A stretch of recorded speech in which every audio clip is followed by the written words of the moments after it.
täna alustame tähtsa teadaandega. Meie lööme kohe sellele Renault Talismanile hääled sisse, tee sina täpselt sama.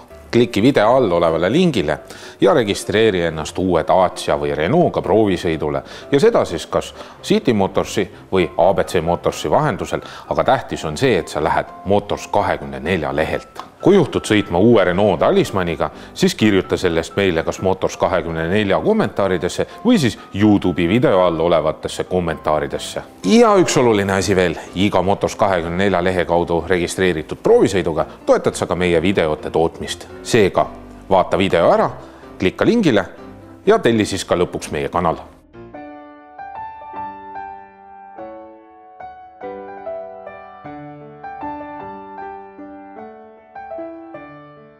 Öeldakse, et umbes 3 aastat on möödas juba sellest, kui viimane Laguna lahkus Eesti müügiesindustest. Ja peale seda on olnud Renault lipulaeva valikus tühjus. Tänaseks päevaks on sinna saabunud uus Talisman ja nagu nimigi ütleb, otsitakse sellest autost isegi natukene õnne, sellepärast et selles klassis on juba konkurents väga tihedaks läinud. Öeldakse, et Talisman peaks konkureerima siis Passatiga, Superbiga, Avensisega ja sinna valikusse kuulub veel väga palju väga häid ja eestlastele meelepäraseid autosid. Seega vaatame nüüd täpsemalt üle, kuhu see Talisman siis seal võiks platseeruda. Talisman ja Espace jagavad täpselt sama platvormi ja kuna tegemist on ikkagi Renault lipulaevaga, on siin ka Renault uusimad tehnikalahendused. Oma uutel mudelitel on Renault reklaaminud just kõige rohkem 4 ratta pööramist ehk siis 4Controlli nimeline ja see võib kohati segadust tekitada ja tekkida arvamus, et see uus Talisman on 4-veoline. Tegelikult ei ole. Tagumised rattad pööravad ja tänu sellele on pöörderaadius tervelt meetri võrra väiksem. Talismani kapoti all on peamiselt 1,6 liitrised 4-silindrilised mootorid. Bensiinimootorite valikus on 1,6 liitrine mootor, millel on kas 110 või 147 kilovatti ja see viimane on juba tuttav meil Clio RS-ilt ja ütlen ka veel selle ära, et bensiinimootorid tulevad ainult 7-käigulise topeltsiduriga automaatkastiga.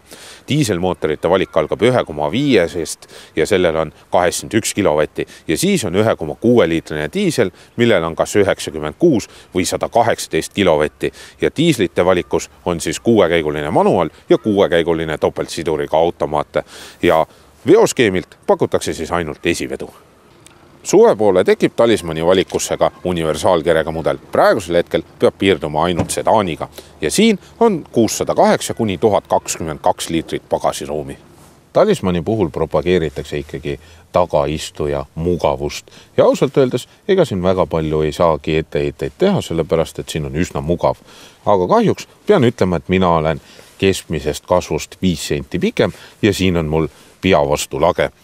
Jalaruumi on siin umbes sama palju kui Passatis, aga üks miinus on küll siin olemas. Kui see esimene iste on võimalikult alla lastud, siis kõrgemad jalad ei mahu selle istme alla. Aga muus osas on iseenesest suhteliselt okei. See keskmine käetugi on ka natukene lühikene ja kui siin sees on siis ilusti ka mõned joogid või pudelid, siis jääb see küünarnukile ette. Lisavarustusse kuuluvad sportistmed on väga mugavad, neid saab laialdaselt reguleerida ja siin sees on ka massaaži funktsioon. Eriti meeldib mulle see, et neid istmeid saab üpris maadligi reguleerida ja see tekitab ka väga hea sellise sõidutunde. Kogu selle auto üldmulje on kohati selline, et mingid asjad on väga ilusti tehtud ja siis mingil hetkel tekkis selline tunne, et nüüd läks kiireks ja tehti mingid asjad ära. Näiteks see kiiruse projekteerimine käib plastitüki peale, mis ei ole just eriti nägusa välimusega. Ja samuti siia keskele on jäetud sellised väga krobelisest plastist katted, mis ei ole ka väga nägusad, et oleks võinud ka need samuti nahaga üle katta, nagu siin näiteks on.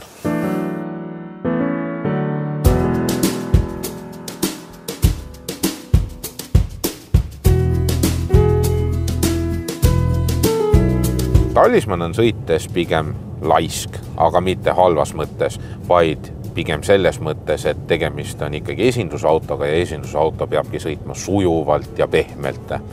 tõesti see 4-ratta pööramine on talvel natukene harjumatu ja seda selles mõttes, et kui sa selle autoga sõidad ja tagumised rattad pööravad rooli suunale vastu, siis kohati tekib selline tunne, nagu autol läheks külg ette. Kõige parem seletus sellele oleks see, et kui te olete tõstukiga sõitnud, siis te teate seda tunnet, kui tagumised rattad hakkavad pöörama. Aga sellega harjub suhteliselt kähku ära.